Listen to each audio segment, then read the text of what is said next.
What are these people looking at? Why are their faces like that? What did they see? They're looking at $450,312,500.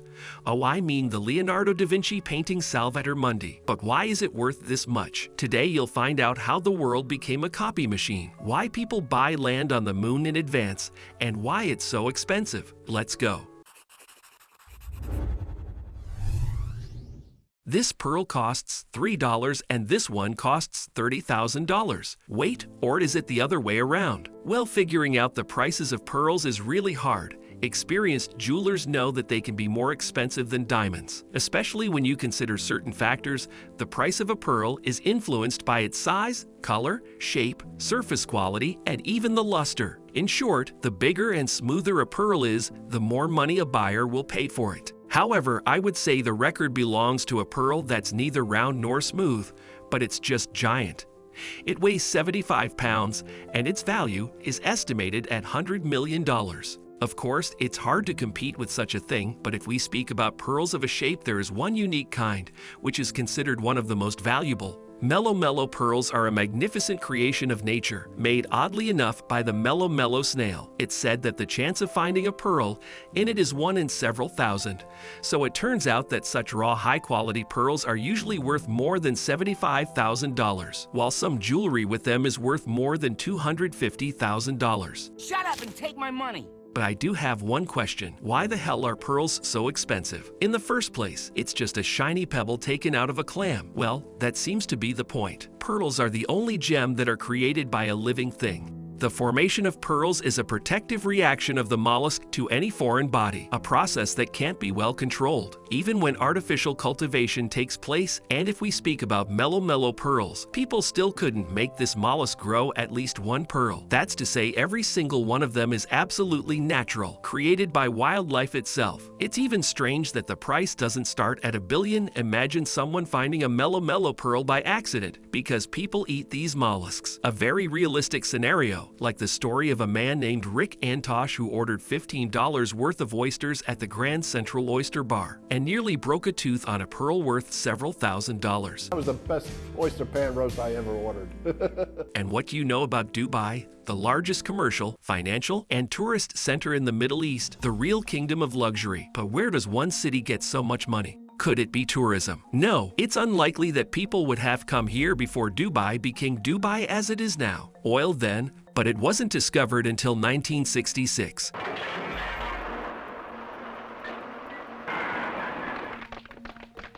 And the history of the city began much earlier. There is a reason I brought up Dubai in the first place. It's all about pearls. Before the discovery of the oil fields, pearls were the main wealth of the Persian Gulf and the main source of income for the locals. It's said that Dubai was even called the Pearl Coast. Almost all the male population of the coast was searching for mollusks, despite the dangers that lurked in the depths. And there wasn't even any special equipment.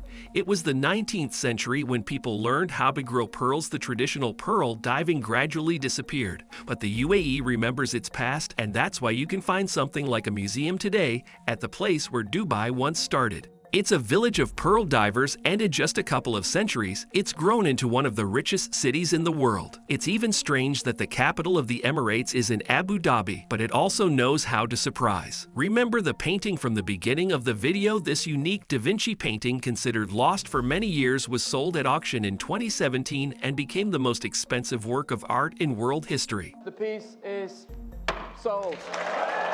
Prince Badr bin Abdullah bin Mohammed bin Farhan Assad bought the painting, and everyone expected it to end up in the new Louvre Abu Dhabi Museum soon. But that didn't happen. The painting disappeared. You serious? Then turned up on another prince's yacht. Then art historians doubted it was a real Da Vinci at all, but people really were delighted with the painting and looked at them with tears in their eyes. However, maybe DiCaprio's just upset that he's not enough Leonardo.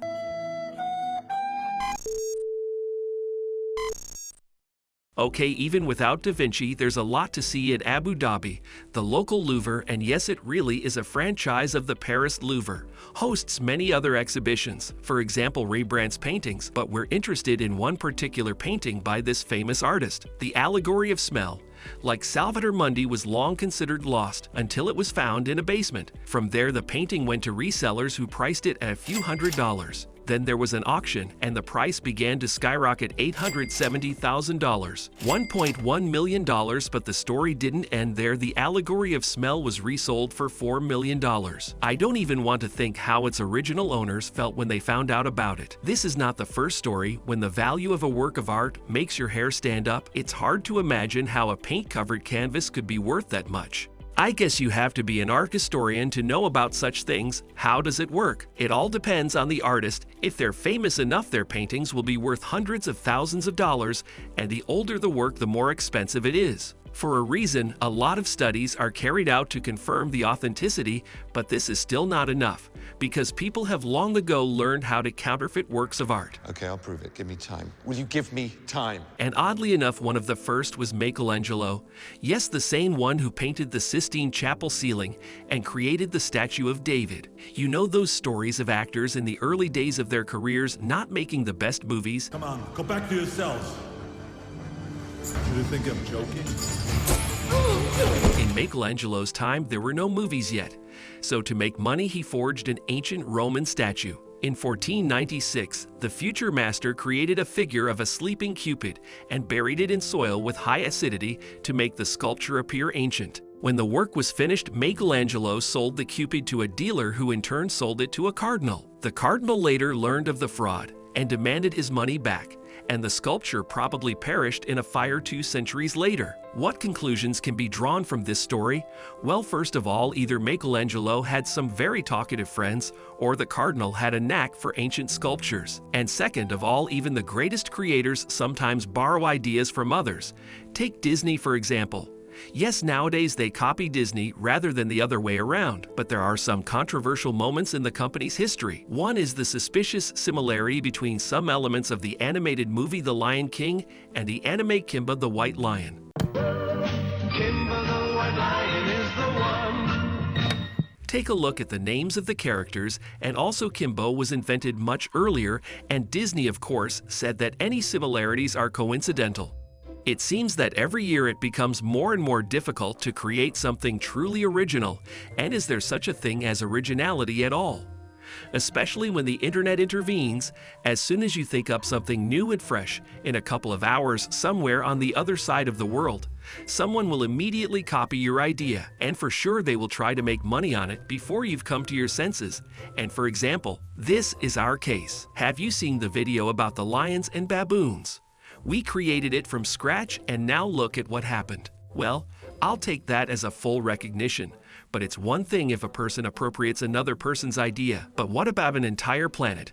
Okay, not a planet, just our moon. In 1979, the United Nations adopted the agreement governing the activities of states on the moon and other celestial bodies, also called the Moon Treaty. The document states that the moon and its minerals are the common heritage of all mankind.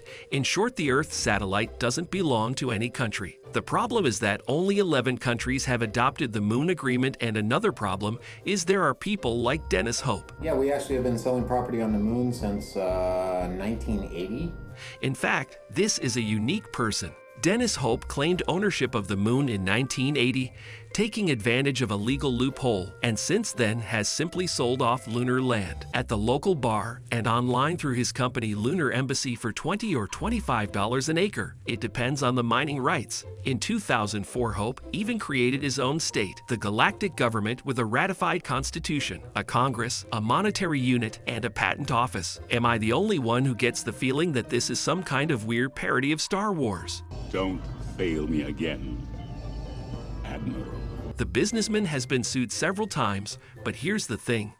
The moon isn't within the jurisdiction of Earth's courts. Today, he's in the business of selling other planets and their satellites. Anything with a solid surface is for sale. So, since 1980, almost anyone can legally buy that crater or that one. You don't like it? Then get that one. It's 50% off now. How about our special promo 2 craters for the price of 1 only today? But seriously, how could anyone even think of such a thing? Apparently, the same way people had all other weird ideas. Take, for example, Kopi Luwak coffee. Kopi Luwak, the rarest beverage in the world. One of the most expensive varieties in the world, although actually the name is just a way to process it.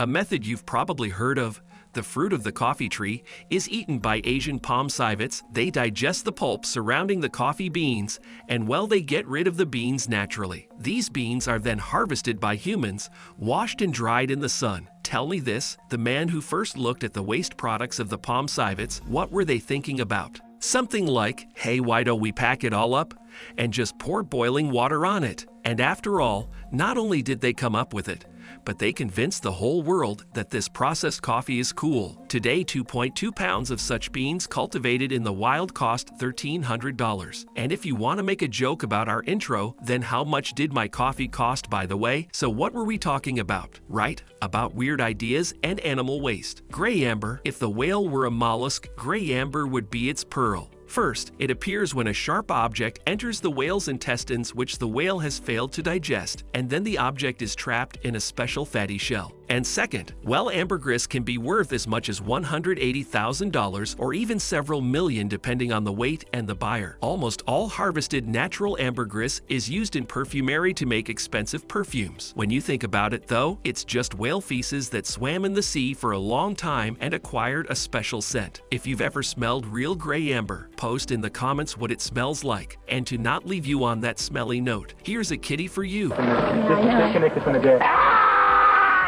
See you later.